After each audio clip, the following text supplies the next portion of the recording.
structure in New York and the family structure in Detroit. It was much more difficult to infiltrate, much more difficult to get a handle. In 1979, Jack Tocco took over. He's different than a lot of the LCN bosses in New York in that he's college educated. He had no prior convictions. Tocco continued to rule in the secretive and sophisticated manner of Joe Zarelli, never talking on phones, rarely being seen in public, and using the Giacalone brothers as a buffer between himself and the street. With his brother Tony off serving federal and state prison terms, Vito Giacalone stepped into his shoes, taking control of loan sharking and gambling operations in the late 70s. Vito, using his enforcers Bobby LaPuma and Ronnie Morelli, took a more active role in the black numbers rackets and was arrested in a massive $800,000 a day gambling conspiracy in 1977. Vito ended up being the only one of the 5 ringleaders found not guilty, but by now, the federal government had him firmly in their sights.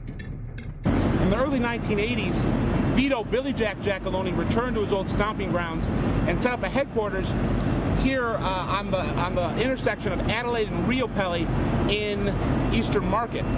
The business was called Farm Fresh Produce, and it was ran by his son Jackie and his son-in-law. He was there often, and they would conduct a lot of business on this street in Eastern Market. And Vito, at this point, had taken over his own crew and was in charge of all gambling and loan sharking in the Detroit area, taking over the business that was previously run by his brother Tony, and before that, Machine Gun Pete Corrado. He was given control over Ohio and the city of Toledo. Myself and another guy were out at a golf course watching Billy Giacalone. He got on a payphone. We got an overhear that he was getting directions somewhere, and we followed him. He ended up down in Toledo, Ohio, with Sal Vitello, and they were getting ready to muscle in on the cartage business down there. Vito's activities, both in Toledo and Detroit, were under constant scrutiny, and in 1982, the FBI was finally able to spring their trap. But also he was a fan of doing walk and talks, coming outside of the building and kind of walking on this street. Now the FBI picked up on this and actually placed bugs in telephone poles that would pick up the conversation between Billy and his associates, a lot of time being his son Jackie, who at the time was really coming on the scene as a major player at that point. Vito was indicted again in 1982, but this time the federal government had an unbeatable case. Vito and his son Jackie, along with several of their henchmen, were convicted of various gambling violations and sent to federal prison for a brief time. And this telephone pole is one of the last remaining remnants of the Giacalone's time here, because this telephone pole right here was what ended up actually sending these guys to jail. 1985, the Detroit Mafia cleans house. At least 10 different homicides in Metro Detroit during 1985 bore the signs of being mob-related, including 2 different triple murders. In 1984, the FBI had estimated the family's strength at less than 40 members, so perhaps 1985 was another year in which the proverbial books were opened and new members brought into the family by making their bones.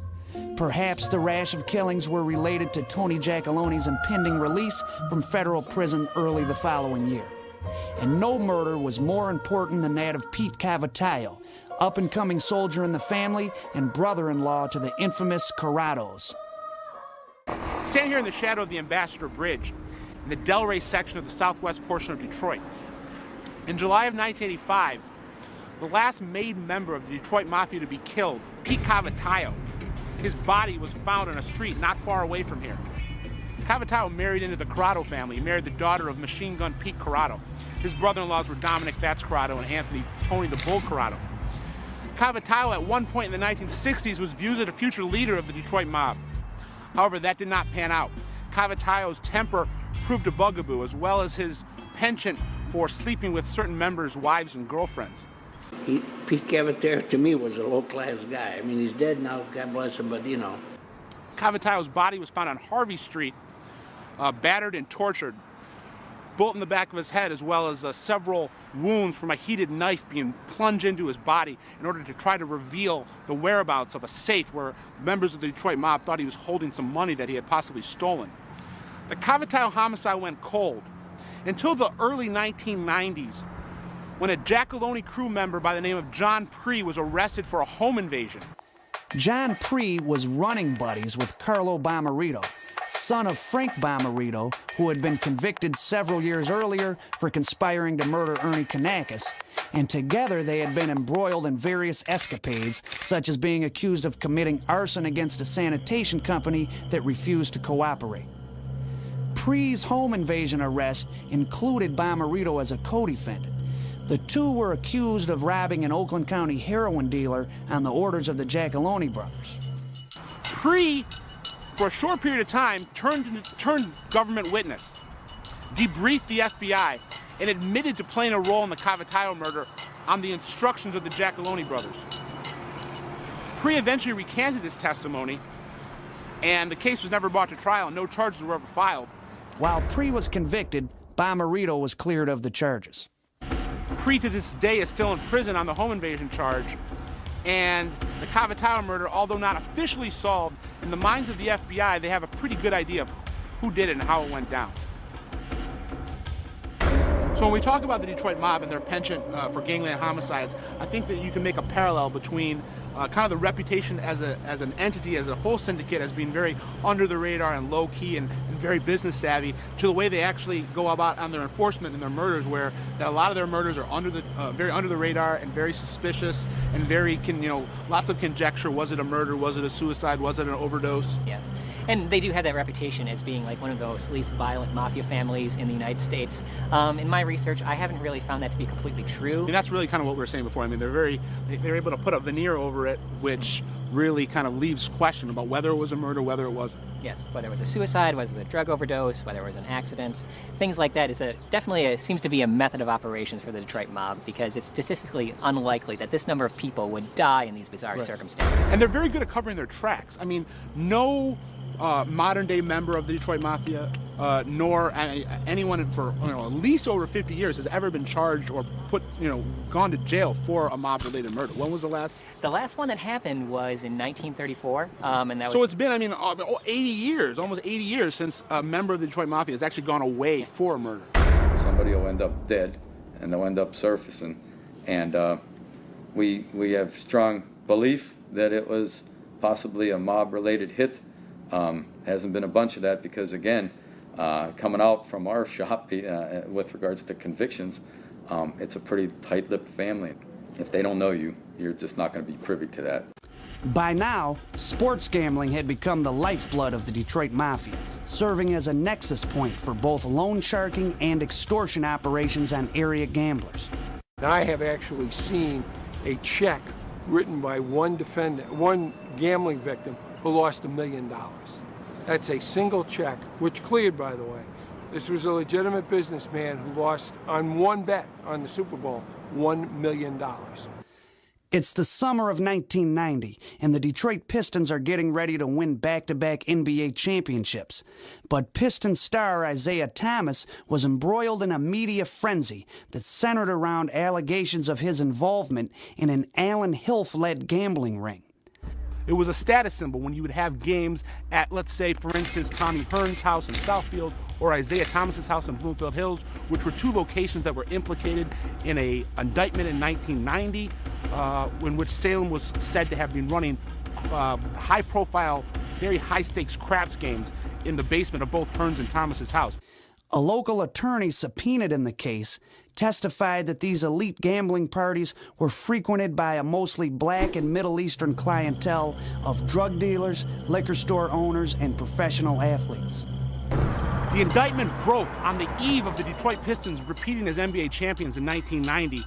Thomas's name came to light when it was revealed that his neighbor, grocery store owner Emmett Denha, had cashed over $100,000 in personal checks for Thomas. What happened was Denha had a market where he was able to get large sums of cash, and the LCN figures used Denha's market to take the gambling proceeds and convert them into cash. Emmett wanted to be liked by a lot of people, and I don't think the feeling was mutual. I think he was being used. They took advantage of that because he was a degenerate gambler. They probably gave him a break on some of his losses, and he cashed checks for him, cashed very big checks, and he got into trouble for it. So Isaiah Thomas was cleared of any wrongdoing, but Denha, along with Alan Hilf, Jackie Giacalone, and Billy Giacalone, were all indicted and convicted. When Billy Giacalone was convicted of tax evasion, what happened was Giacalone and his lawyer, D.D. Loren, received money from an individual by the name of Al Allen. He wrote a large number of checks. Those checks were then given to Denha, who ran them through a supermarket, converted the checks into cash, gave the checks to Jack Giacalone, who in turn passed them along to his father. It was a bloodless hit carried out by federal agents heavily armed with arrest warrants. The FBI today busted the leaders of Detroit's mafia. It's the FBI's latest attack on organized crime in America's big cities. But despite the crackdown, the top FBI official says what he calls the Cosa Nostra remains, and I quote, the most significant organized crime threat in America. They were easily one of the most successful mafia families left in America until today. They're saying you guys are big players in the mafia. Is that true? Your father is. The Gam tax case was the first real chance for the federal government to dismantle the Detroit family like they had been doing to mob families all across the country during the late 80s and early 90s. The U.S. Attorney's Office here in the Eastern District of Michigan, I believe it was in March of 1996, brought down a multi-count indictment on the majority of what was alleged to have been the hierarchy of the Detroit family of the Cosa Nostra. In coordinated raids, the FBI swooped up 17 members of the Detroit chapter of La Cosa Nostra, including all its top leaders. We're taking out the whole hierarchy, and that's what the significance of this particular investigation is. The 9 of the people arrested were made members, were the historical leadership of this family for the past 30 years. In the case of Gam tax, we targeted the Detroit organized crime family, and we dealt with criminal activity dating back as far as the mid-60s, all the way up to the date of the indictment, which was the mid-90s. The Detroit mob did it the old-fashioned way, the Justice Department said, by bombing some businesses into submission, extorting others, and even making a run at controlling the clubs in Las Vegas. The big break for the government came through the incompetence of 2 of the family's soldiers, Novi Tocco and Paul Corrado.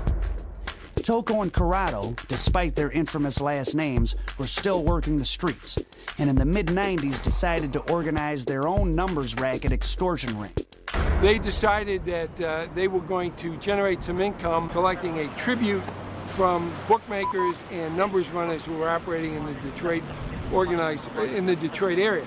They were going to take a monthly or bi-weekly payment from these guys in order to be allowed to run a numbers business or run a bookmaking business. It's a street tax shakedown scam. Right. There were a lot of them that were Middle Eastern, and they went to them and they said, if you want to continue to function and continue to run your business, you've got to pay us for the opportunity to do that.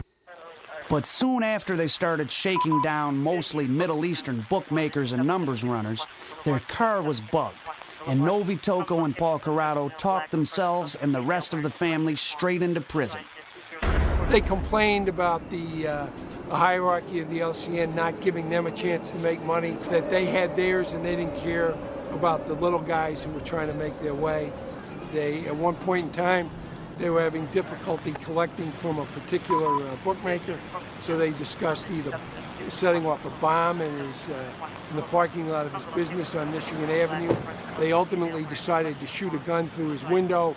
Now, Tony's really once again got in trouble in the 1990s, along with the whole family in the Gam tax bust, but what was specifically disturbing to Jack Tocco and the rest of the administration was that Tony Zerilli was actually caught on tape, on surveillance, audio surveillance coming out of cars being driven by his nephew, Novi Tocco, and cousin Paulie Corrado. Jack is someone who was notoriously very hard to get on audio surveillance, and someone who's probably only been picked up by the FBI audio surveillance people less than a dozen times in his whole career.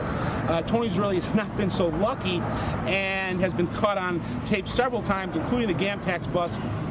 I think the fact that Novi is his nephew, that he approved Novi's activities, that he authorized what Novi did, and that he himself was ultimately caught on tape discussing with Novi taking action against the civilian, not a person in any way directly involved in the LCN, all caused people to say, but for Novi Tocco and his